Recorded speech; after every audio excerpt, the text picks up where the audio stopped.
Hello everyone, this is Chelsea from Those with Words. Welcome to the channel. In this video, I am sharing my analog notebook setup for my attempt at the Artist's Way, which is a 12-week self-guided program to help unblock your creativity. Obviously, as you can see right here, this is the 30th anniversary edition of the book, meaning this has been a very popular program for a long time. And I've been meaning to do this for years, and I figured that dedicating the last 3 months of 2025 to this effort was a worthwhile endeavor. So here I am. I am going to share the notebooks that I'm using, how I am approaching the Artist's Way through my analog tools to do the recommended stream of consciousness morning pages, and then also the weekly artist states, and so on and so forth. So let's go ahead and dive right in. I do have a small setup, if you will, for the book itself. I have this silly looking, really cute bear bookmark. And it's from one of my friends, and I was gifted this after her trip to Japan. This is by Classici. And it's just, I don't know, it's just a really cute, silly element to add to something like the Artist's Way, which as a first-time participant, I do find it a little bit intimidating. I am currently on week 3 of the self-guided program, and I'm finding it quite helpful and insightful so far, but just, it seems a little scary and serious and all that at first, so I decided to infuse a small fun element to it in the form of this bookmark.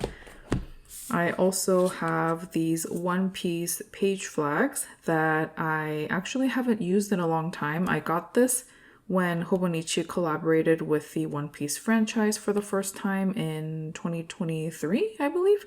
And this features the character Chopper from the series, who I love very much. And so I also have these just to use as page flags if I need to as I move along. So those are some of the silly elements that I have incorporated into this book. I am also using just 2 written tools. So this is a part of my current pen case setup, which I wonder if I should do a separate video on, but regardless, for right now, I am just showing you these 2 tools. I am using my yellow mild liner for highlighting just anything that really resonates with me and sticks out to me from my reading of the book. And then this is the 2023 Hobonichi Techo Uni Jetstream. I just have a number of these from my past Hobonichi purchases, and so I thought I would just use one of them. And this is mostly just to write down notes for new words I learn as I read through this book, because believe it or not, I don't know all of the words that are being used in this book, and so in an attempt to expand my vocabulary, I don't want to read something and say I don't understand and then I just move on. I like to look it up and make sure I know what I'm reading and what the author is saying. So I am using this Jetstream to write down notes in the margins. Luckily, the margins are very wide in this book, so it's really easy to, let's say, circle a word and write a definition for it and take some notes. So it's really nice that it was made this way. Maybe it was done on purpose, but yeah, it's really nice and it works out really well with these 2 simple written tools. So that is how I am approaching the book itself.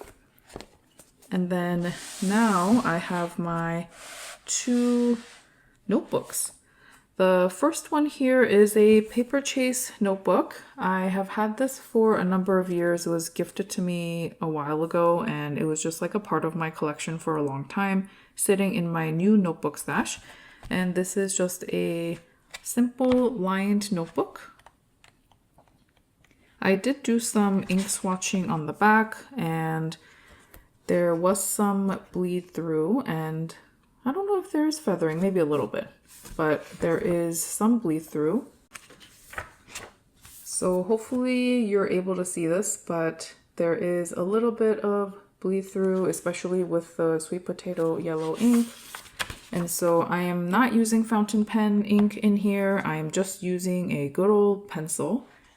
I have a number of pencils from Black Wings to Palomino to everything else that I have. And so I just am using a bunch of those to write my morning pages, which is basically a stream of consciousness effort every morning. You're supposed to write 3 pages and you're not supposed to overthink it. You're just supposed to write whatever comes to mind.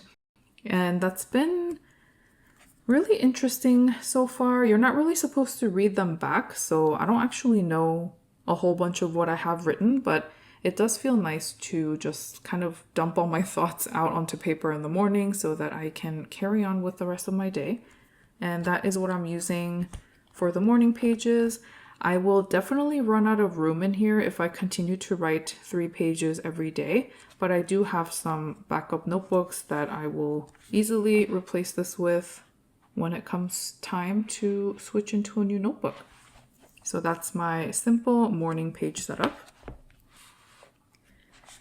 And then I do have my A5 plotter right here, which I haven't used in a really long time. I first received this plotter as part of like the Plotter USA launch and the user program. And so I did receive this A5 plotter for free a couple of years ago. And I used to use it as a planner. And right now, it was dormant, as you can say, for a while after that. But I brought it back as an attempt to really dedicate this space to my effort on doing the artist's way. I just have a small cut up postcard. I hole punched it. It says, "Trust your inner wisdom," which I received in Happy Mail. And this is just like the plotter paper. I just liked it, so I hole punched it and included it in here. I do have Job's journal to thank for these particular printables. These are the Artist's Way printables that Job has shared for free on his Patreon page, so I will link that in the description box below. But basically, it has the Artist's Way's basic principles, the creative affirmations, which you're supposed to revisit and reread pretty regularly throughout the whole program. And then after that, I have the weekly tasks in here. So this is for week 3 for this week, and you just have your weekly prompts or exercises that you are supposed to attempt through the week. I end up doing about maybe half to 2/3 of these if I'm lucky, but I think that's okay. The guidance, I believe, is that you can always return to these at a later date and reattempt them later on. Then I have a to-do list right here. This is all plotter refills. These are blank refills, by the way, that I printed on using my printer, and I was able to print on A5 paper, so that's how I printed these onto the plotter blank refill. And then here, as I was saying, is a to-do refill, and I have a loose schedule for the week. I don't always abide by every single day, but I try to remind myself, hey, I'm supposed to do morning pages every day. And if I have additional time today, I'm going to attempt some of the weekly tasks. So I divide that into at least 2 parts because I figure it's going to be difficult for me to do half to 2/3 of these all in one go. So I divide that into at least 2 days, sometimes 3 during the week. And then I write about my artist date when I want to attempt it during the week. Again, it doesn't always happen on the day I assign it, but I try. So the whole week goes, I am, starting the week on Monday by reading the chapter. And then I did do my morning pages today, so I can actually check that off right now using my fountain pen. I'm just using my TWSBI Eco, and this is inked with the Sailor 2021 Pensho ink. It's like a nice blue purple. And then what else is here? The reflection, which is on Sunday. You're supposed to revisit your Artist's Way effort every week at the end of whatever your week is, and supposed to write about it. So that is what I do on Sunday nights. And then I've also started using this part. I just have some leftover lines at the bottom, And instead of leaving them blank, I've been using them to track other creative tasks that I would like to attempt during the week. So if I can, I want to do some oil pastel doodles this week. I do want to record this very YouTube video, which I am talking to you about my Artist's Way setup right now. And then I do have to take some pictures and things for my Substack posts, so that's something I also want to do. And if I have time, I would love to go cafe journaling at some point. It's supposed to rain this week, but it will let up later in the week. So maybe, fingers crossed, if I have the time. And then the backside I will use for a week 4 to-do list because I don't want to waste the backside of this perfectly functional to-do list refill. So that sits right after the weekly tasks as a way to just remind me, hey, what am I supposed to work on today? Or what do I want to try and get done today, at least? And then I have some spare paper here for the actual tasks. I have not started this week's yet, but this is where I would write all my responses to the weekly tasks. And, sometimes it asks you to draw things or sketch. Other times it tells you to list things. So this is just 2mm grid plotter refill, and that is what I use because I have the most of this refill in the A5 size. And then I do set aside another one for the check-in at the end of the week just to reflect on how everything went, how I'm feeling, and how I want to approach this going forward. And then this is sort of like my unofficial divider. This is just like a plastic sheet from Plotter. And what's nice about this is you can pop this out because the edges already look like this. So you can easily pop it in and out in different parts of the binder without having to open these rings. So I really like that, and I use it like a pencil board almost. So if I'm working on the tasks, I'll move it over here because I want it as like a backdrop against this.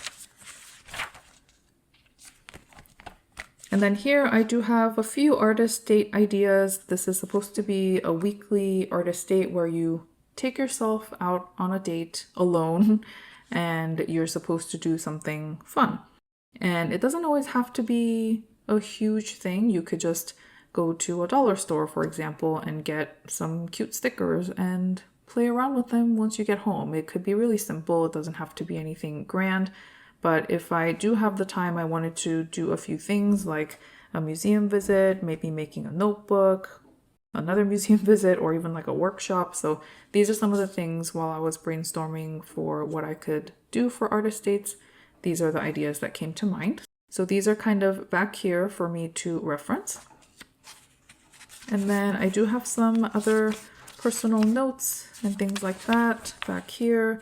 And I do have some spare to-do lists here as well. I used to also have spare 2mm grid back here. I should probably put those back in so I don't have to go digging when I need it.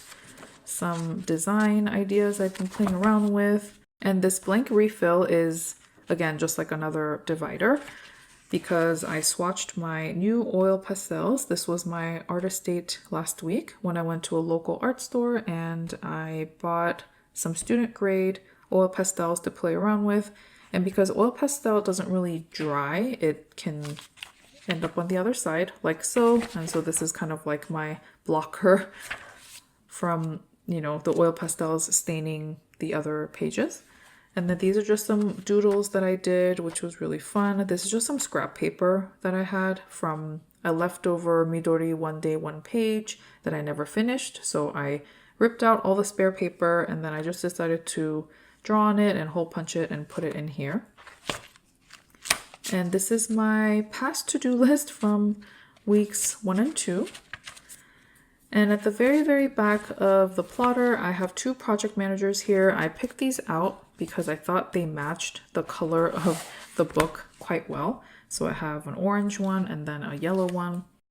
And then in the orange one, these are all the future weekly tasks. So weeks 4 through 12, I printed them out all in advance and they just sit here, and it's a really useful place for me to just grab one at the end of each week to set up for the following week. And then over here, these are the past week's tasks. So I check off the ones that I worked on, and then I keep my responses and reflections here in the back. They do get quite personal, as I found, so I am not going to share what I wrote exactly in this video, but I do like to have these in the back just for me to read through if I want to. I don't know how long I'm going to be able to keep all my responses in the back because the plotter does have thinner rings, and at some point I'm going to run out of space in here. Right now it looks pretty good still, but it won't be here forever. So once I run out of space in this plotter, I am probably going to need to archive them and put it somewhere else. But until then, that is my Artist's Way setup. I am really excited to use these two. I am liking the extra space because I'm used to being in narrower notebooks like the regular size traveler's notebook or even the plotter Bible size. And when I was looking through my notebooks for which ones, should I pick out to use for the Artist's Way, I really love the idea of being back in the plotter A5, using all the space and all the extra papers and refills that I have to really have, again, a dedicated space for my attempt at the Artist's Way. I am hopeful that I will finish the Artist's Way, but we will have to see. I am only on week 3, and I realize that I can easily fall off at any point. When I first started, even thinking about doing the morning pages for 12 weeks every single day seemed very daunting to me. So the fact that I've made it through 2 full weeks of morning pages and I am continuing the practice every day is pretty exciting. That is one new habit I think I've acquired from this program. And then as I go through and look at the tasks and reflect and try to unblock my own creativity and stop being so mean to my inner artist child, I'm looking forward to what opportunities that might create, what creative works I may make as a result of my hopefully unblocked creativity. And I will also be writing about my weekly artist dates, like a compilation post, if you will, on my Substack. So again, I will leave that information below for anyone who is interested in reading a good old blog again. And I've been updating it every month for a couple of times a month since the beginning of this year. So it's been a really interesting year. I became a parent at the very, very beginning of this year. And for some reason, I thought that meant that all my creative efforts and my whole journey was over and I would just be, incredibly busy and sleep deprived and all of that. And so I think a part of me expected the worst. And I thought that, journaling, everything can take a backseat and I'll figure it out later. And in some ways that was true, especially for the first couple of months, I was sort of like barely functional on very little sleep. And yeah, I didn't journal proactively for a long time, but I think now I'm slowly starting to come out of the fog and starting to really enjoy my analog tools again. And this is a really good way for me to attempt this during this season of life when I'm really not certain what my next steps are. So instead of pondering and wondering and struggling to figure out the right answer, I just decided to approach my creativity in a slightly different way and see what this does. I don't know if I have huge expectations right now, but it's just something that I'm trying because I don't want to be, regretful later on that I always wanted to do the Artist's Way and I never got the chance and I never did it, right? So this is my first try at the Artist's Way. So again, we will see how it goes, but I do have my analog tools to help me. So I'm grateful for everything that I already have in my collection that I could really use for this attempt. So that is everything I wanted to share with you today. Thank you for letting me chat about not just my setup, but also my mindset of where I've been and why I am trying this for the last quarter of the year. If you have ever tried the Artist's Way, completed it, or didn't complete it, please tell me what your experience was like in the comments. I would love to start that discussion. And I hope to be back with another video fairly soon. Thank you so much for watching. Take care. Bye.